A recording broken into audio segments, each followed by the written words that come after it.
Hi everyone! Andito tayo ngayon sa Harbor City sa may Star Ferry, ang ferry papuntang Hong Kong Island.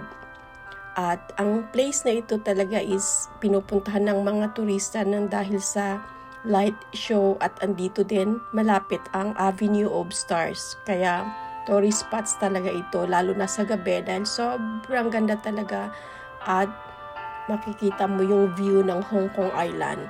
And about sa clock tower naman, located nga ito on the southern shore of Tsim Sha Tsui. And the clock tower is one of the Hong Kong's oldest landmarks.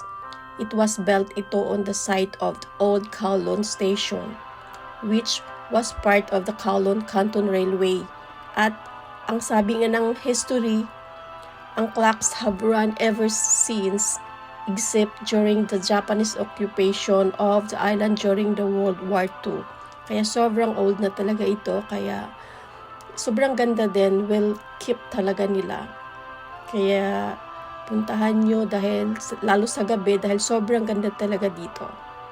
Kaya watch nyo ito and hope nag-enjoy kayo. And God bless us all. Bye!